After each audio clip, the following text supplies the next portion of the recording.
Pick up your phone right now. 3 buttons. You don't even have to look at the screen. Your thumb already knows where they are. 9, 1, 1.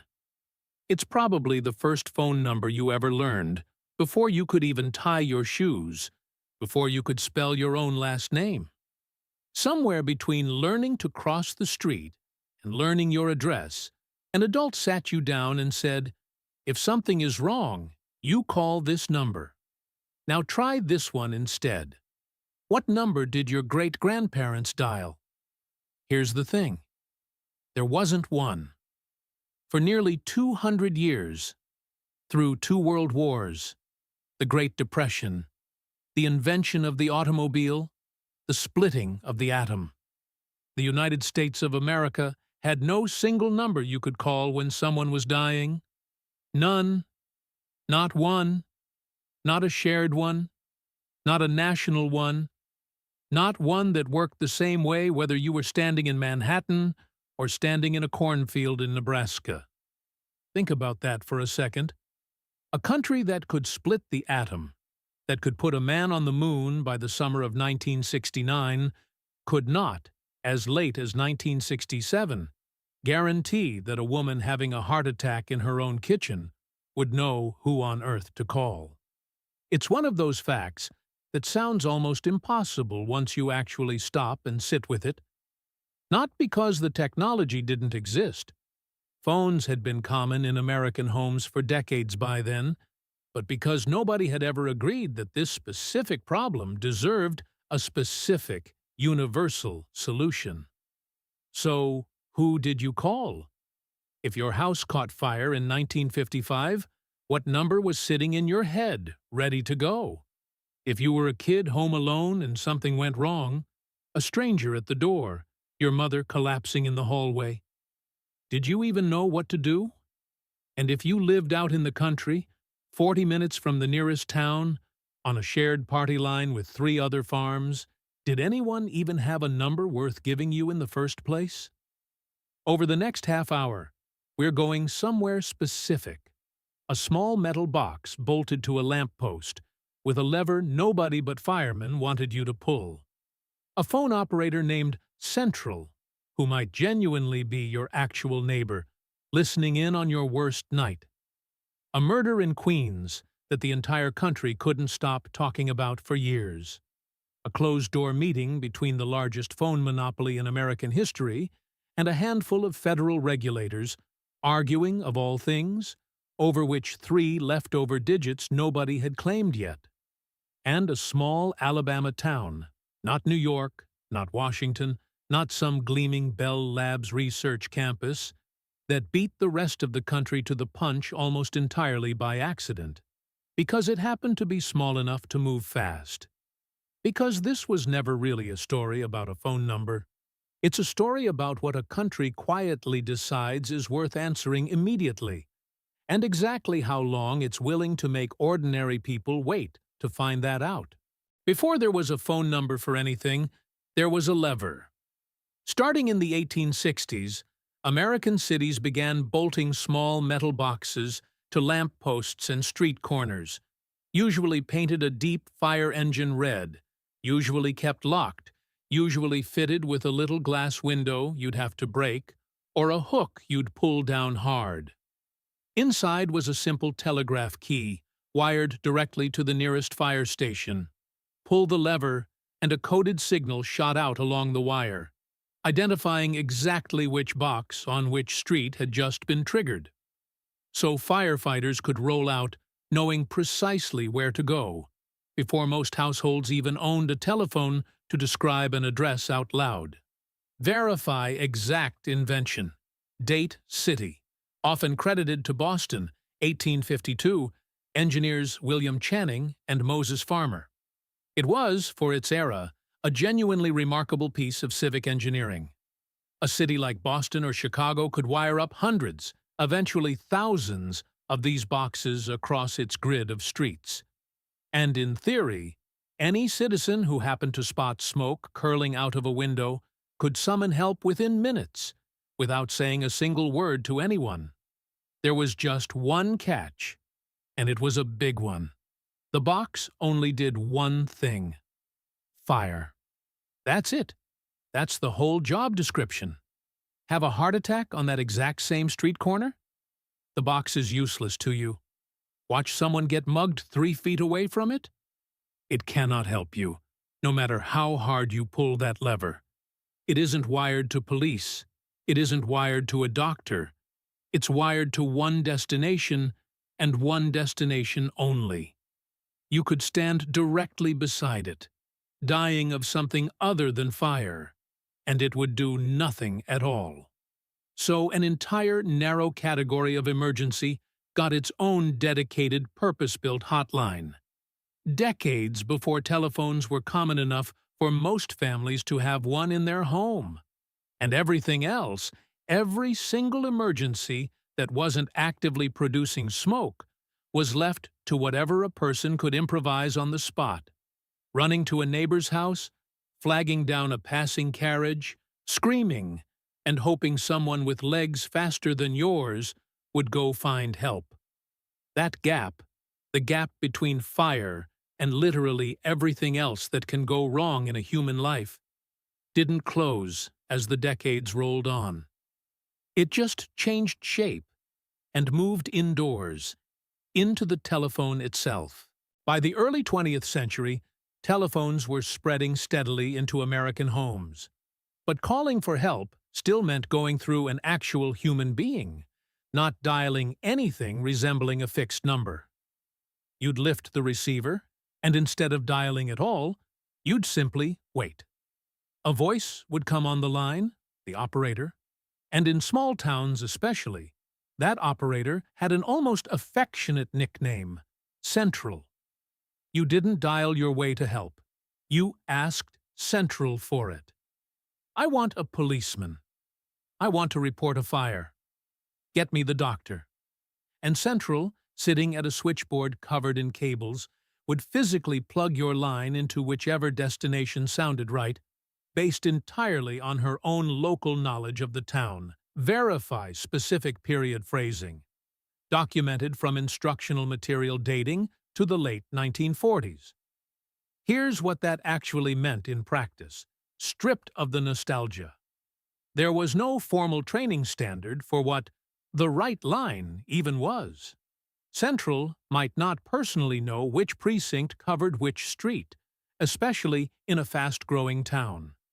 If it was the middle of the night and she'd stepped away from the switchboard for even a few minutes, or if several calls happened to come in at exactly the same moment, which, on a night with a fire or a storm, was exactly when you'd expect it, you could simply fail to get through at all.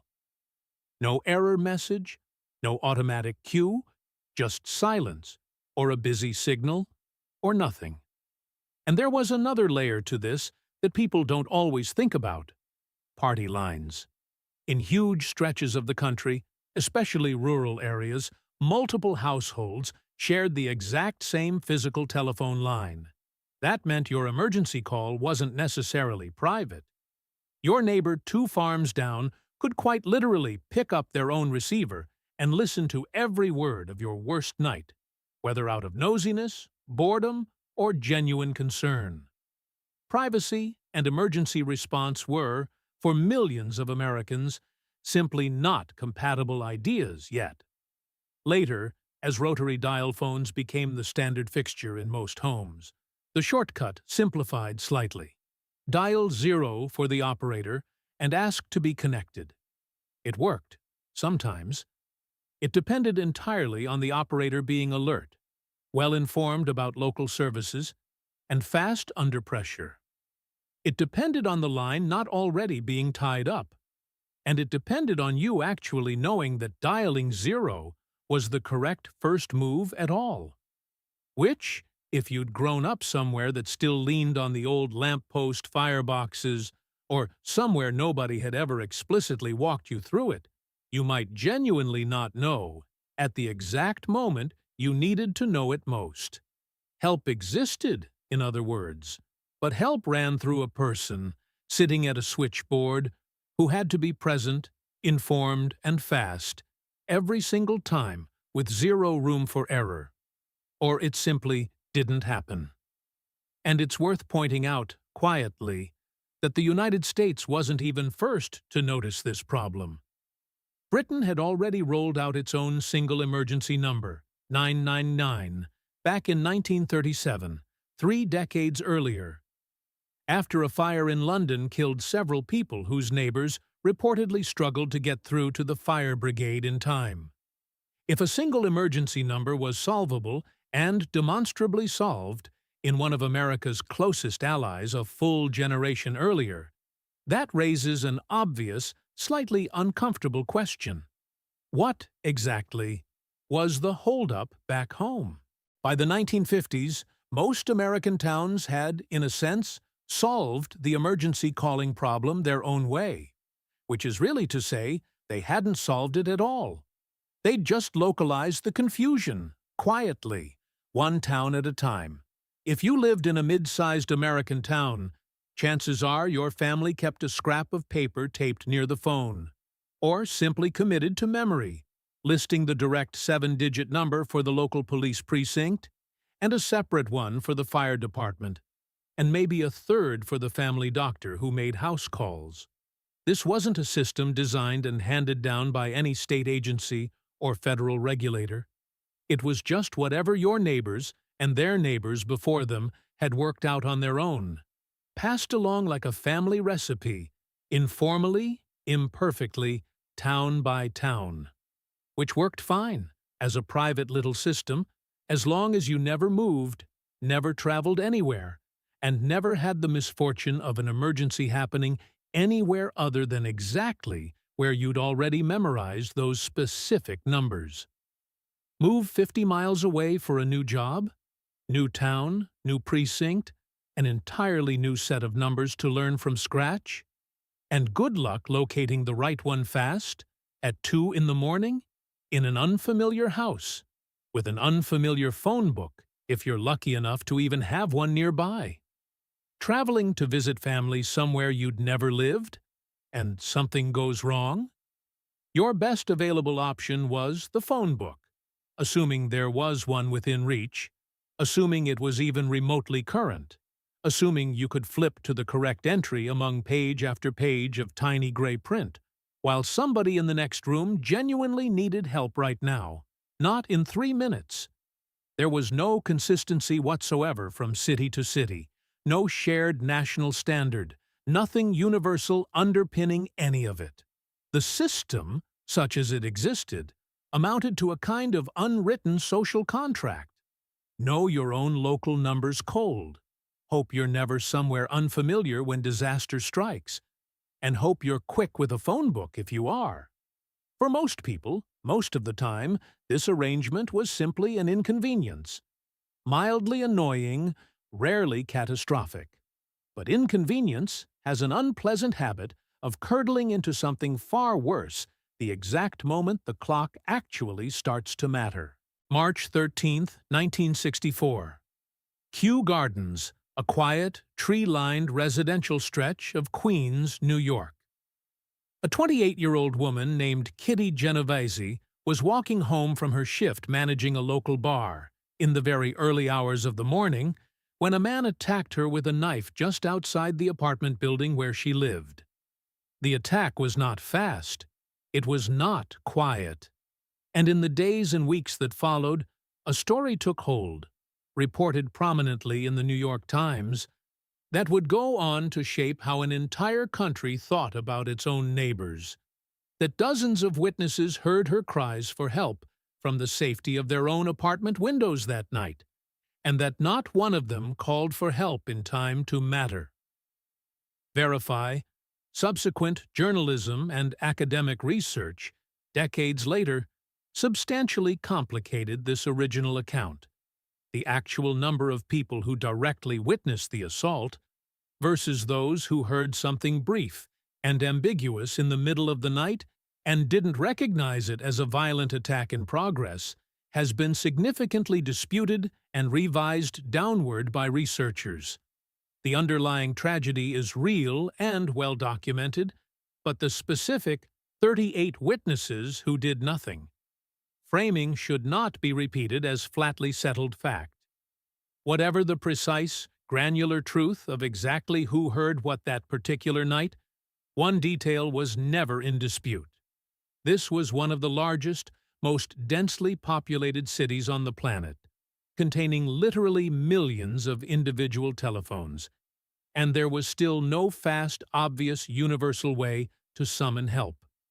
If you genuinely wanted to call, you first needed to already know which specific precinct covered that particular block, then dial the correct 7 digits for that precinct, and then simply hope someone picked up on the other end in time. Geneviese's murder became a national reckoning point, not only about the psychology of bystanders, but about a much more basic physical infrastructure failure sitting underneath it. Even someone who desperately wanted to call for help that night had no guaranteed, fast, obvious way of actually doing it. Psychologists went on to coin an entire term for the broader phenomenon of witnesses, each assuming someone else would surely act, the bystander effect, and it became a fixture in college psychology textbooks for decades afterward, still taught today. But set the psychology aside for a moment, because there's a much more basic, much less frequently discussed failure sitting quietly underneath the whole story. The infrastructure itself simply wasn't built for speed. This wasn't the first time in American history that someone had needed help urgently and been unable to get it fast enough, not remotely. It was simply the first time that failure had a widely reported name attached to it, a specific street, an exact date people across the entire country could point to and say, that's when it became undeniable. And for the first time, that particular kind of failure was no longer something the country could quietly file away and ignore. For years afterward, Geneviese's name showed up everywhere, in newspaper editorials, in sociology classrooms, in political speeches arguing for everything from tougher policing to better street lighting. It became shorthand for a very specific kind of modern urban failure. Too many people, too much anonymity, and, quietly underneath it all, not nearly enough infrastructure connecting a person's willingness to help with an actual, fast, functioning way of doing it. Whatever the exact disputed number of witnesses turns out to have been, the country had, for the first time, a single, vivid, human story it could point to and say, this is what happens when call for help doesn't mean anything specific at all. Here's the detail that makes the Genovese story sting just a little more once you know it. The warning had already been issued, formally in writing, 7 full years earlier. In 1957, the National Association of Fire Chiefs looked squarely at the exact same patchwork problem we just walked through. Every town running its own numbers, zero consistency between cities, precious minutes routinely lost to sheer confusion, and formally recommended something that, for the era, counted as genuinely radical: one single telephone number, standardized nationwide, that any citizen anywhere could dial to report a fire, no matter what town they happened to be standing in. Verify exact original wording of the 1957 recommendation. It went essentially nowhere for a decade. Not because anyone in a position of authority actually disagreed it was a sound idea. Nobody stood up and argued fires should stay hard to report. It simply wasn't formally anyone's specific job to make it actually happen. There was, technically, a single phone company covering the overwhelming majority of the country in a way that could have made a shared number straightforward to implement. AT&T controlled the vast bulk of American telephone infrastructure at the time, but there was no real political urgency forcing anyone's hand. Fires were a known, bounded, relatively well-understood category of emergency. Nobody was pounding on any regulator's door loudly enough to force it to the top of anyone's priority list. So a full decade slipped by, quietly. A decade during which the exact confusion the fire chiefs had explicitly flagged back in 1957 kept playing out, essentially unchanged, all the way through Kitty Genovese's murder in 1964, and for several years beyond that. It's a pattern that shows up again and again across stories like this one, in every country, in every era. The people standing closest to a problem, the fire chiefs actually running toward burning buildings, often see it coming clearly, years or even decades before anyone holding the actual power to fix it decides it's finally worth acting on. In this case, it took a very public body count, and, as it turned out, an entirely separate and even larger body count from a completely different direction, before Washington finally started paying real attention. The second body count came from a direction almost nobody was expecting: the family car. In 1966, the National Academy of Sciences published a report carrying a deliberately jarring, almost accusatory title: Accidental Death and Disability, the Neglected Disease of Modern Society. Its central argument was blunt and backed with hard numbers. Automobile accidents were killing and permanently disabling Americans at a scale that genuinely rivaled major diseases of the era. And yet, there was almost no coordinated emergency medical response system in place to actually treat the injured quickly, once the crash itself was over. Ambulances, in the places where any existed at all, were frequently operated not by hospitals or trained medical staff, but by local funeral homes, for the simple, almost darkly practical reason that a hearse happened to be one of the only vehicles most towns owned that was actually built to carry a human body lying flat. Verify specific era, percentage of funeral home run ambulance services. Widely documented as common practice through the 1960s, exact national figures vary by source. Combine that unsettling report with the still fresh, still widely discussed memory of Genovese's murder 2 years earlier, and by 1967, the federal government finally had the political cover it needed to move. President Lyndon Johnson's Commission on Law Enforcement and Administration of Justice issued a report that year that recommended, in direct and unambiguous terms, that a single telephone number be established so that citizens anywhere in the country could reach police in an emergency, without needing local knowledge of any kind.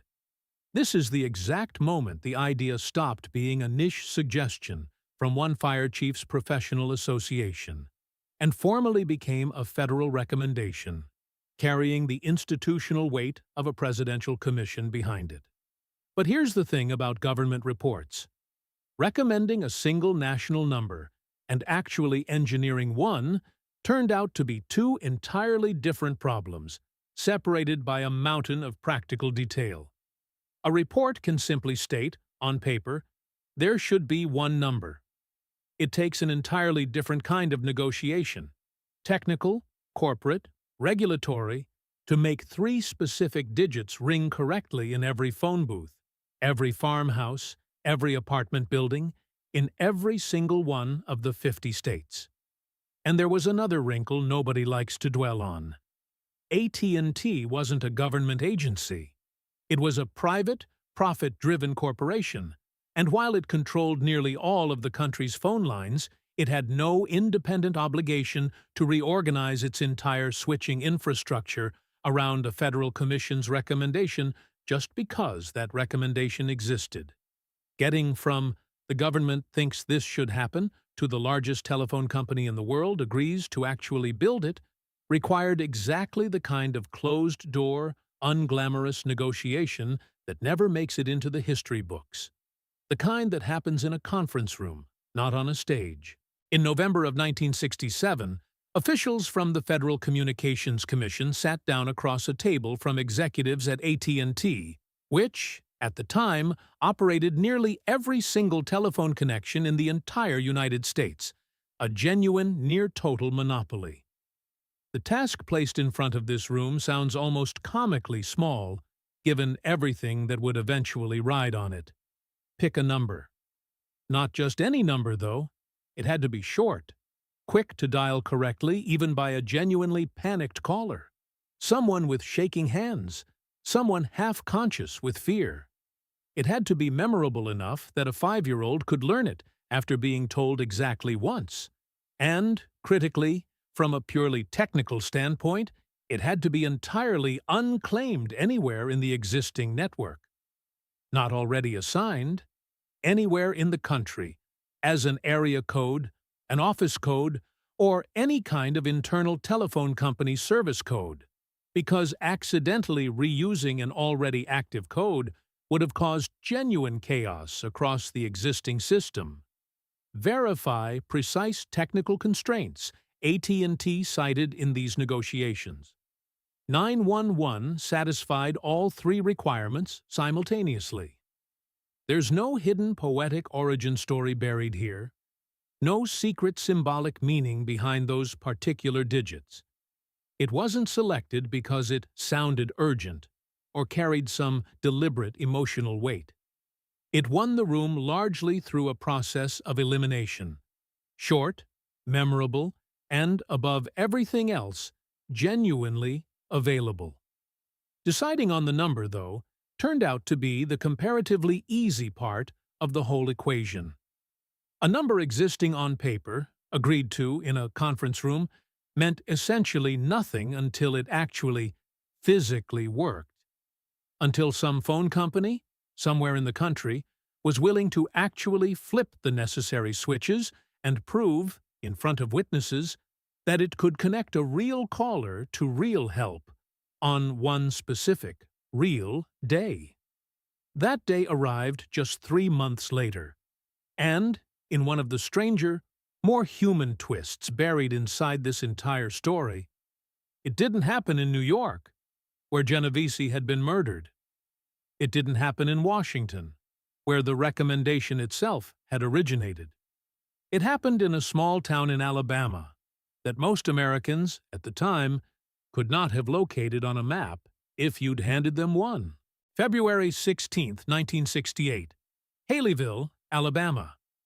The very first call wasn't placed by an ordinary citizen in the middle of a genuine emergency. It was staged, deliberately, as a public demonstration. Rankin Fite, the Speaker of the Alabama House of Representatives, picked up an ordinary phone and dialed the 3 digits. 911. Verify exact title. Some secondary sources describe Fite as senator, but the more consistently cited, credible accounts identify him as Speaker of the Alabama House. On the other end of the line, sitting at the local police station, Congressman Tom Bevel picked up a bright red telephone that had been specifically installed, days earlier, purely for this one occasion. The call connected cleanly. It worked exactly as designed. Police were, in a demonstrative sense, dispatched, and the entire test was formally declared a resounding success by everyone present. Here's the detail that tends to get lost somewhere in the retelling. This genuinely wasn't AT&T flipping a switch on its enormous, sprawling, nationwide network.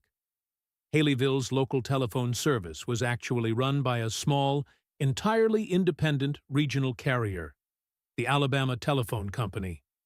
Not the telecom giant that had spent the previous several months negotiating directly with the FCC over exactly this system.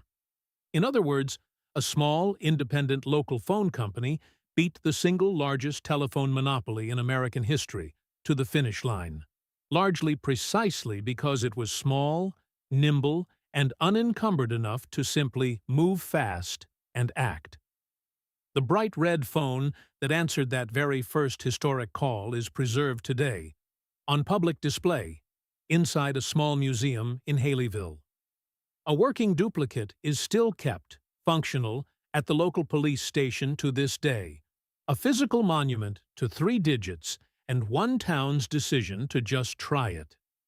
Later that same year, Nome, Alaska became the second place anywhere in the country to formally adopt the new system, about as far from Haleyville, geographically and culturally, as it's possible to get within the same nation. And here's the twist, genuinely worth sitting with for a moment. For one small Alabama town, and shortly afterward one remote Alaskan one, this specific problem was already, technically, fully solved as of early 1968. For roughly 200 million other Americans scattered across the rest of the country, absolutely nothing whatsoever had changed. One town successfully proving the concept didn't mean the rest of the nation was even remotely close behind it. If you assumed that first successful call in Haleyville immediately kicked off a fast, orderly, coast-to-coast national rollout, it very much did not. Not even remotely close.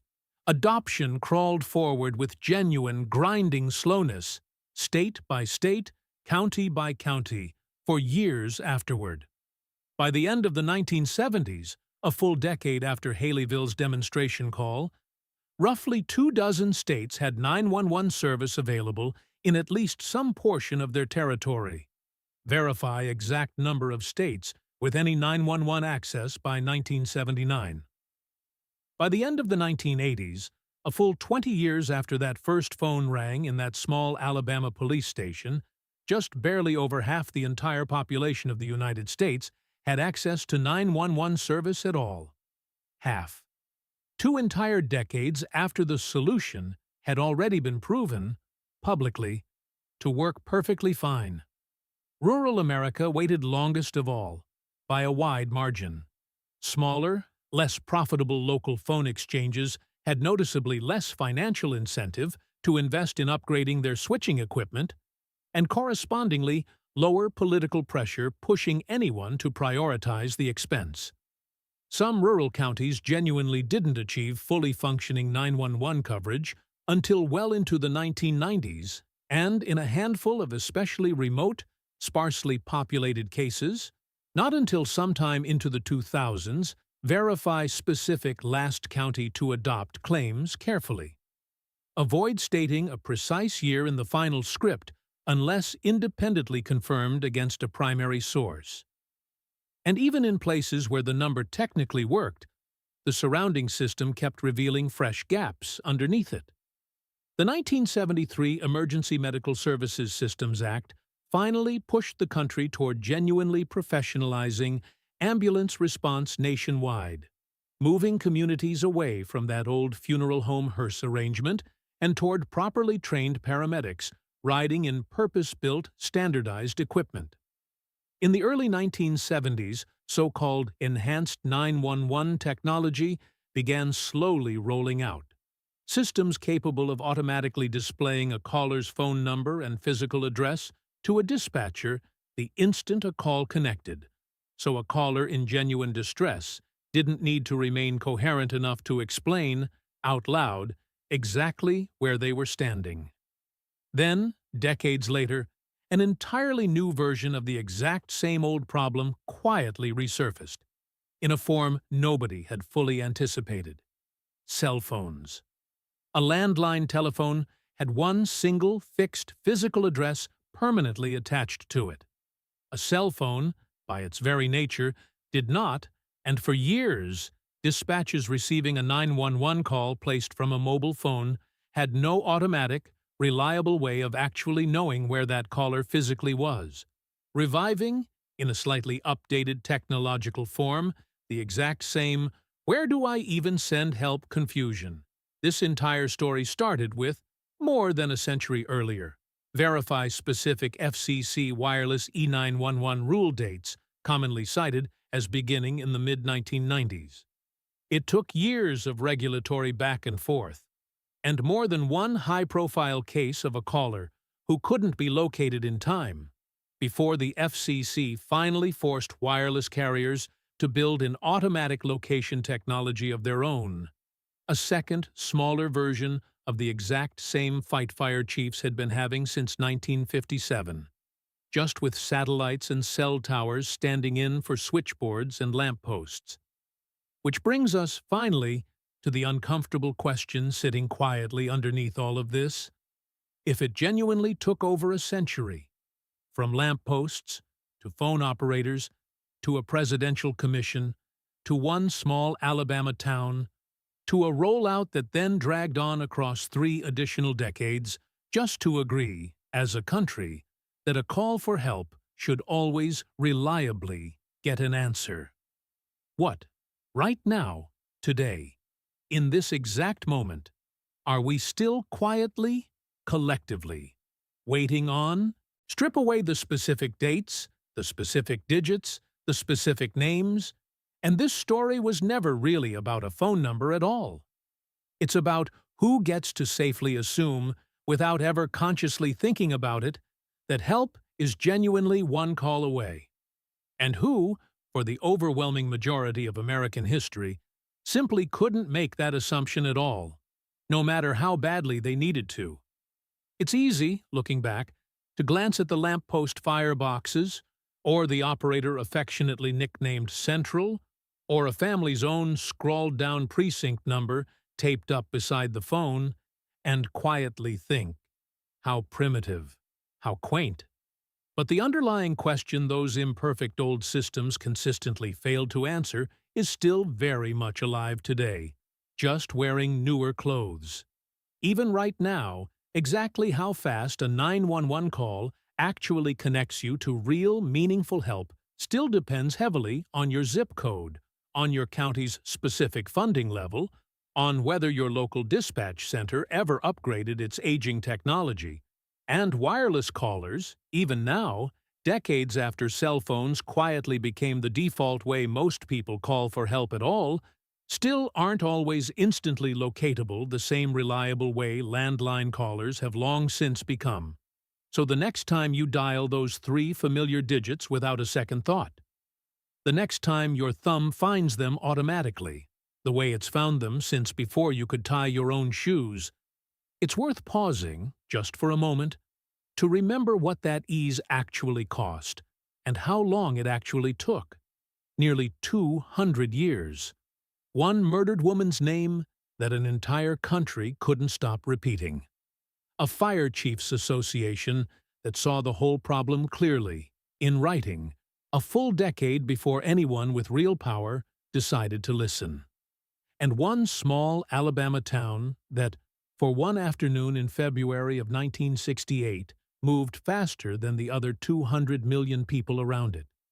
Somewhere between a lever on a lamppost and the phone in your pocket right now, this country slowly, reluctantly, unevenly decided that a call for help deserves an answer. Not instantly. Not everywhere at once. Not without a body count first, more than once. But eventually, which, if this story teaches you anything at all, is usually exactly how these things actually happen.